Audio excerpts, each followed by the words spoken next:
क्या आप छत्रपति शिवाजी को जानते हैं? ऑफ कोर्स जानते होंगे। आई एम श्योर आप सम्राट अशोक, महाराणा प्रताप, चंद्रगुप्त मौर्य और अजात शत्रु को भी जानते होंगे। बट क्या आप लचित बोरफुकन को जानते हैं? क्या आप अहोम किंगडम के बारे में जानते हैं? अगर आप नॉर्थ ईस्ट इंडिया से नहीं हैं, तो ज्यादा चांस है कि आपको लचित बोरफुकन और अहोम किंगडम के बारे में नहीं पता होगा, और अगर पता भी होगा तो बहुत कम। सो आज आपको लचित बोरफुकन और अहोम्स के बारे में कुछ ऐसी बातें बताने वाला हूं जो अब तक आपसे छिपाई गई हैं, जो ये प्रूव करेगा कि लचित बोरफुकन और अहोम्स के बहादुरी की कहानियां पूरे भारत के लोगों तक पहुंचानी क्यों जरूरी है। But first thing first, who were Ahoms? आपने अपने स्कूल टाइम में मुगल्स के बारे में तो पढ़ा ही होगा। I mean Babar, Humayun, Akbar, Jahangir, Shahjahan, Aurangzeb. Mughal empire के इन राजाओं ने भारत को पूरी तरह जकड़ लिया था, और अहोम किंगडम वो किंगडम था जिसने मुगल्स को 1, 2 या 5 बार नहीं बल्कि पूरे के पूरे 17 बार हराया था।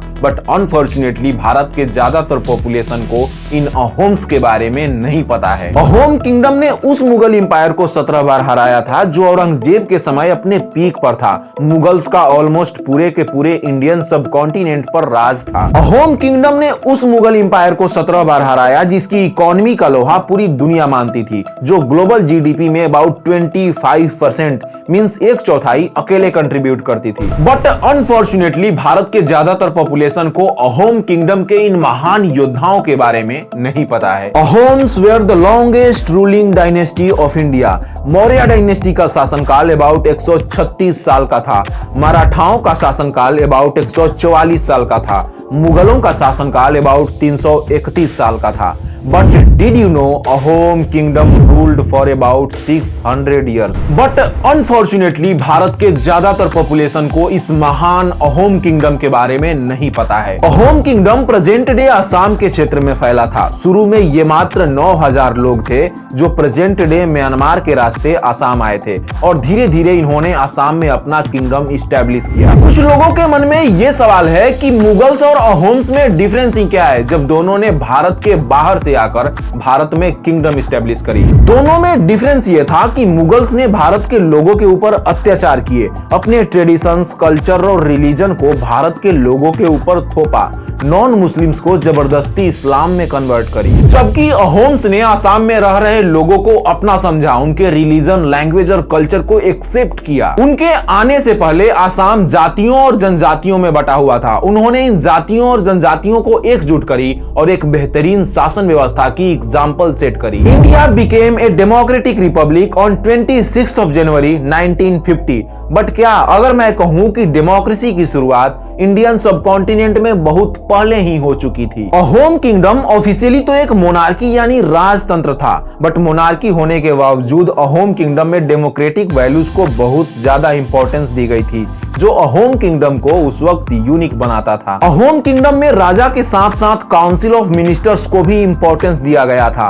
अहोम किंगडम में पत्र मंत्री यानी 5 मिनिस्टर्स का काउंसिल होता था, जिनके सहमति से ही राजा का चुनाव होता था। इनके पास इतने पावर्स थे कि ये इनकॉम्पिटेंट यानी अयोग्य राजा को हटा भी सकते थे और खुद बिना राजा के शासन चला भी सकते थे। मुगल्स 1526 में भारत आए और धीरे धीरे पूरा भारत जीत लिया, बट अहोम किंगडम के रहते वो आसाम को छू भी ना सके। 1671 battle of Saraighat Indian history का एक ऐसा युद्ध जो लचित बोरफुकन के बहादुरी और उनके देशभक्ति के बारे में चीख चीख कर बताता है। एक तरफ पूरी दुनिया में फेमस मुगलों की आर्मी, तो दूसरी तरफ लचित बोरफुकन के नेतृत्व में अहोम आर्मी। और जब सामने एक ऐसी सेना खड़ी हो जिसने पूरा भारत जीत रखा हो, तो मन में थोड़ा सा डाउट तो होता ही है। बट ग्रेट लचित बोरफुकन को पता था कि मुगलों को धूल कैसे चटाना है। लचित ने clever tactics, guerrilla war, psychological warfare and military intelligence के बल पर मुगलों को धूल चटाया। लचित ने मुगलों के कमजोर नब्ज उनकी नेवी को एक्सप्लॉइट किया। लचित बोरफुकन को जब ये खबर मिली कि मुगलों ने फिर से अटैक किया है, तब वो बीमार थे, लेकिन अपने राज्य, अपने मिट्टी को मुगलों से बचाने के लिए वो बेड से उठे और युद्ध की तैयारियों में जुट गए। अपने बीमार सेनापति में जोश देखकर अहोम आर्मी में जोश की लहर दौड़ गई। लचित बोरफुकन अपने राज्य के प्रति इतने समर्पित थे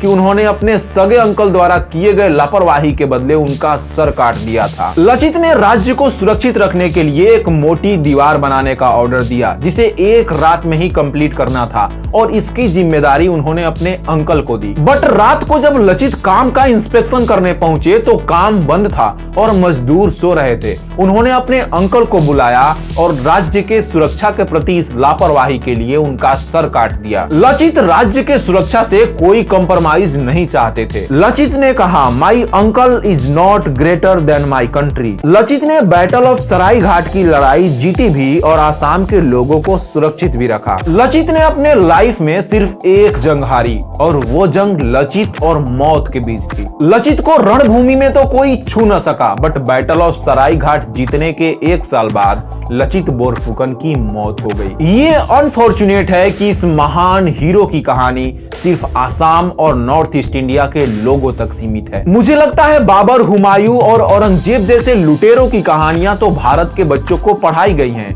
बट अहोम्स और लचित बोरफुकन जैसे हीरोज की कहानियां उनसे छिपाई गई हैं। आई नो, मैं और आप भारत के हिस्ट्री टेक्स्ट बुक्स तो नहीं बदल सकते, बट भारत के इन महान योद्धाओं की स्टोरी पूरे भारत के लोगों तक पहुंचाने में एक छोटा सा प्रयास तो जरूर कर सकते हैं। सो अगर आप भी मानते हैं Ahoms were the great rulers, अगर आपको भी लगता है कि इन ग्रेट रूलर्स की स्टोरी पूरे भारत के लोगों तक पहुंचनी चाहिए, भारत के हर बच्चे को लचित बोरफुकन के महानता और उनके देशभक्ति की स्टोरी पता होनी चाहिए, तो इस वीडियो को पूरे भारत के लोगों तक पहुंचाने में मेरी हेल्प कीजिए। अगर आपको ये वीडियो पसंद आया हो तो इस वीडियो को लाइक कीजिए, मेरे YouTube चैनल को सब्सक्राइब कीजिए और बेल आइकन को प्रेस कीजिए।